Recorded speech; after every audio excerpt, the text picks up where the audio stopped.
Welcome, curious minds, to another deep dive. Today, we're plunging deep into crypto's shadowy side, specifically a threat that's getting, well, way more sophisticated. Kind of unnerving, actually. For years, crypto security meant thinking about tech exploits, right? Smart contracts, coding flaws. Right, the really technical stuff. On-chain vulnerability. Exactly, the zeros and ones. Okay. But there's been this, fundamental shift. It's less about breaking code. And more about breaking the human mind. Yeah, it's psychological manipulation, targeting your judgment, your trust, even how you feel in the moment. That's precisely it. And this isn't just theory. It's a major evolution in how attackers operate. We're basing this deep dive on some really crucial insights from Slowmist, the blockchain security firm. Specifically, their Q2 Mistrack Stolen Fund Analysis report. Their head of operations, Lisa, she really flagged 5 particularly cunning crypto scams, called them insidious. So our mission today is to unpack these methods, understand how they work, how they trick you, and most importantly, how you can protect yourself. It's really about giving you, the listener, the tools to navigate this. And it's so vital to get this. These aren't just abstract threats you read about. These are real attacks happening now, hitting everyday crypto users hard, big losses. So protecting your assets now, it's not just about having a strong password or encryption. Increasingly, it's about your own vigilance, your critical thinking, spotting the manipulation. It's like you need a constant internal audit of your own digital behavior, not just tech audits. Okay, so let's really unpack this main idea from Slowmist, this trend they identified in Q2. What does this shift towards psychological manipulation actually look like for the average person using crypto? Well, what's really striking from the Slowmist analysis is that the core hacking techniques, they haven't massively leaped forward, but the scams themselves, how they're delivered, way more cunning, way more refined. The key shift, just like Lisa from Slowmist said, is towards these psychologically manipulative attacks. It's not about guessing your password through brute force anymore. It's about tricking you into just handing it over. So less digital locksmithing, more like social engineering as an art form. You could definitely put it that way, yeah. And this shows up as a big pivot from what we used to call on-chain attacks, right? Hitting the protocols, the smart contracts directly. Now, attackers are focusing much more on off-chain entry points. Off-chain entry points, what does that mean exactly? Think of your digital life like a fortress. Before, they tried to break down the main gate or scale the wall, the blockchain itself. Now, they're trying to trick the guards, bribe the gatekeeper, maybe convince someone inside to just open the door for them. Ah, okay, so things outside the blockchain itself. Exactly. Things like malicious browser extensions, compromised social media accounts, fake login pages, even just how you behave online, your trust, your fear of missing out, your reaction to urgency. Those are the new attack surfaces. Wow. So the threat landscape is much broader now. It's not just the chain. Much broader, more pervasive. It involves your whole digital footprint. That's a really important distinction. It means we can't just focus on smart contract security or managing keys in a vacuum. We need this, like constant awareness in everything we do online. Your browser, your DMs, emails, those urgent pop-ups, all potential entry points. It's a new challenge for sure. It goes beyond just technical know-how. Yeah, it's about recognizing when someone's playing mind games with your money. And just to give a sense of the scale here, Slowmist's Q2 report, it documented 429 stolen fund reports. 429 in just 3 months. Yeah, it's a significant number. Shows how active these scammers are. But there's also a bit of good news in there, which kind of underscores why understanding this stuff matters. Slowmist actually managed to freeze and recover about $12 million for 11 victims during that same period. 12 million recovered. Okay, that's something. It really is. It shows that, being informed, reporting quickly, it can lead to getting funds back. Yes. So understanding these scams has a direct practical impact. It's not just theoretical. Okay, this is where it gets really interesting. And yeah, a bit alarming, like you said. Let's dive into the specifics of these 5 insidious attack vectors Slowmist highlighted. The ones designed to trick you, manipulate you, exploit your human nature. First up, malicious browser extensions. And the irony here is just painful, isn't it? Tools that are supposed to help you, maybe even boost your security? Yeah, becoming the Trojan horse. Exactly. It's so effective because it plays on our tendency to trust things that promise security or convenience. That authority bias. These extensions look like legitimate security plugins. Slowmist mentioned one called Osiris for Chrome. It claimed it could spot phishing links, keep you safe, basically lulling you into a false sense of security. But doing the opposite. Completely the opposite. Its real purpose was malicious. And the way it worked was pretty sophisticated for just an extension. It wasn't just blocking bad sites. It actively intercepted your download. Intercepted downloads. How? When you try to download common file types like .exe on Windows, .dmg on Mac, or even .zip files, the extension would step in before your browser could even grab the real file from the server. The extension acted like a man in the middle, but right inside your own browser. It would stop the real download request. And swap in something else. Exactly. It served up its own malicious file, its own malware, but disguised to look identical. Same name, same size. And here's the really insidious part, the part that gets past your usual checks. It exploits confirmation bias. The attackers would guide you to visit perfectly legitimate, trusted websites. Think Notion, Zoom, maybe even your crypto exchange's official site. Okay. Sites you'd normally trust without question. Right. So when you click download on that legitimate site for, say, the Zoom app, the malicious extension intercepts that request. It replaces the file with malware. But, and this is key, your browser's download bar, the URL bar, it still shows the download coming from the legitimate source, like zoom.us. Oh, wow. So your brain sees the trusted name and thinks, okay, this is fine. Precisely. It bypasses your normal scrutiny because it leverages the trust you have in that legitimate domain name. Super deceptive. And once that malicious program is on your system, its goal is data theft. Plain and simple, it's designed to just sweep your computer for anything sensitive. We're talking Chrome browser, data safe, passwords, cookies, history, even macOS keychain credentials. So basically the keys to your entire digital kingdom. Pretty much. If you use a browser-integrated password manager, or maybe you foolishly saved a seed phrase in a node file, this malware looks for it. It gives attackers exactly what they need to get into your crypto wallets, your exchange accounts, everything. That is just a profound level of trust betrayal. You install something to protect yourself, and it turns your own browser against you. It really hammers home the need for extreme caution with any browser extension, like obsessive caution. Absolutely. Before clicking Add to Browser, you really have to ask, do I need this? Is it from a truly reputable source? Is it maybe open source so it can be vetted? Maybe even use separate browser profiles for crypto stuff with zero extensions. That's a really good practice, actually. Yeah. Sandboxing your crypto activity. Yeah. It's not just about knowing what to do, it's building that habit of skepticism for anything wanting access to your browser. Okay, so that's browser extensions. What about the place we're told is the safest? Cold storage. Because the second scam, Slowmist, highlighted targets hardware wallets directly. That feels like attacking the holy grail of self-custody. It does. Yeah, it really raises serious questions about the security of the tools themselves. The core idea here is leveraging, again, psychology, authority bias, maybe loss aversion, to trick people into using compromised hardware wallets. So they're not hacking the wallet technology itself, but tricking you into using a bad one. Exactly. It's an attack on the principle of cold storage, which we all see as the gold standard for keeping assets offline and safe.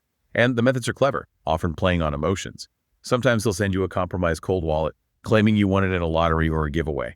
Playing on excitement, wanting something free. Right. Makes you lower your guard. Or they use fear. They might contact you saying your current wallet is compromised, maybe there's a vulnerability, and you urgently need to move your funds to this new, secure device they conveniently provide. Which is, of course, already tampered with. Of course. So they use greed, they use panic, anything to rush your decision-making. And Slowmist reported a really stark, tragic example of this in Q2. Someone lost $6.5 million. $6.5 million. By buying a tampered cold wallet they saw advertised on TikTok. On TikTok. Seriously, advertising compromised hardware. The ad itself probably wasn't the scam, but it led the victim to a fraudulent seller.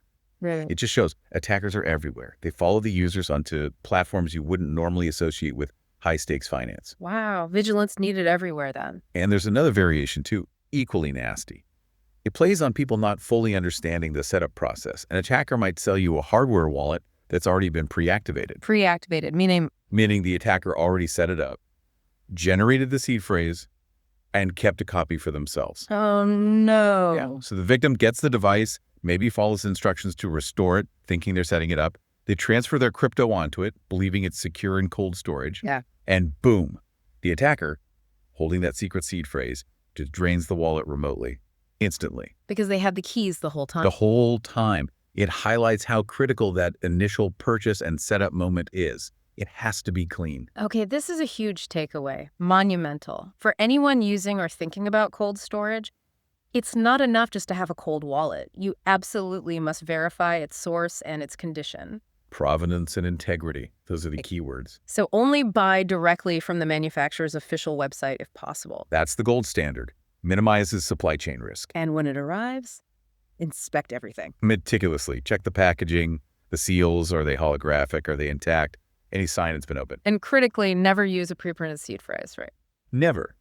If it comes with one or seems like it's already initialized, treat it as compromised.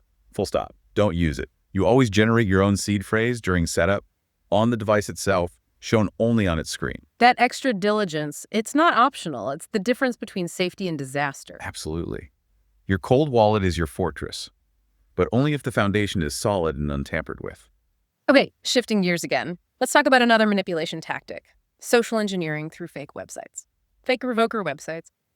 This one feels particularly cruel because it twists your desire to protect yourself into the very action that harms you. Yeah, it leverages that protective instinct. Slowmist shared a case from their report. A user contacted them, super distressed, because they couldn't revoke what they thought was a risky authorization in their wallet. Okay, so they were already anxious, primed to act fast. Exactly. That anxiety, that loss aversion makes them vulnerable. And the trap was subtle. It relied on making things look legitimate. Authority bias again, the website they were on. Slowmist described it as a near-perfect clone of Revoke Cache. Ah, revoke cache? That's a legitimate tool people use to manage permissions, right? A very legitimate, very useful tool in DeFi for reviewing and revoking smart contract allowances. Crucial for security hygiene. But this fake site had a critical, dangerous twist. It asked the user to input their private key to, quote, check for risky signatures. Whoa. Okay. Alarm bells should be screaming right there. Absolutely screaming. But imagine you're panicked, you see a familiar-looking interface. Maybe you overlook that cardinal rule. Slowmist dug into the tech behind it. They looked at the fake website's code and found it was using a service called Email.js, which is actually a legitimate tool for sending emails from web forms. Okay, so how did the scammers use it? They configured Email.js so that the moment the user typed in their private key and wallet address and hit submit, all that incredibly sensitive information was instantly emailed directly to the attacker's inbox. Oh, that's brutal. So the user sees maybe a loading spinner or a fake confirmation? While their keys are already gone, exfiltrated. And this just perfectly illustrates the core strategy of these social engineering attacks. Like Lisa from Slowmist said, they aren't usually technically complex attacks. Yeah. But they are masters at exploiting urgency and trust, human psychology. They know phrases like risky signature detected or urgent action needed. Trigger panic. That fight or flight response bypasses rational thought. Exactly. It pushes people into making hasty, out-of-character mistakes, like giving away their private key.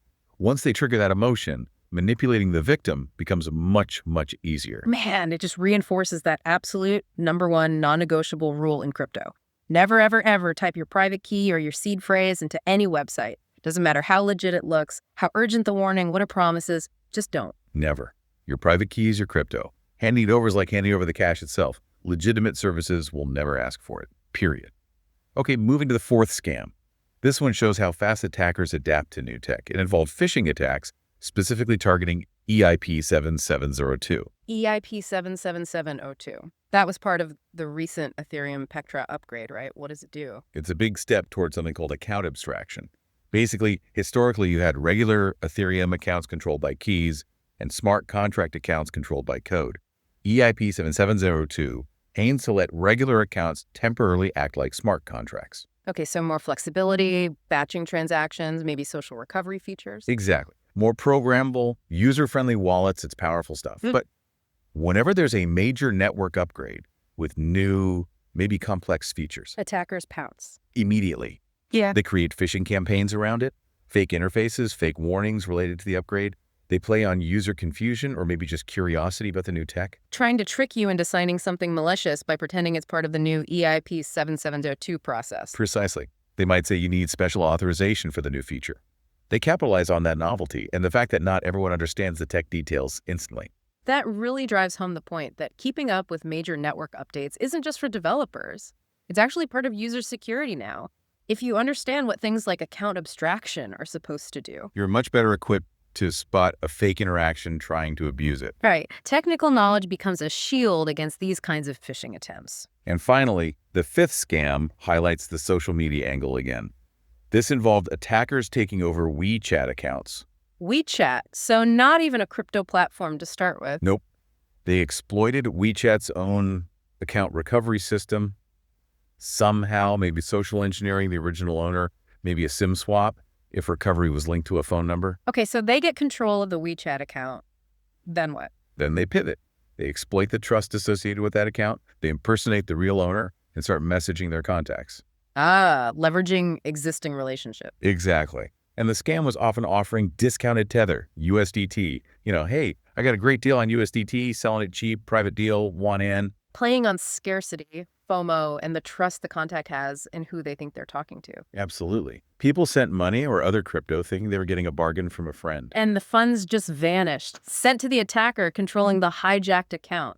Wow, that really broadens the lesson, doesn't it? It means our general digital hygiene, our security on regular social media platforms is critical for crypto security too. Totally interconnected. A weak password on your WeChat or Instagram could indirectly lead to crypto theft. The lines are just so blurred now between our social lives online and our financial security. It means all your digital habits matter. Mhm. Email security, social media security, it all feeds into your overall crypto defense. Okay, so we've unpacked these 5 insidious scams from Slowmist. Let's try to synthesize this. What does this all mean for us, for you, the listener, trying to stay safe out there? What are the big overarching takeaways? Well, I think this raises a really important question of how we approach security now.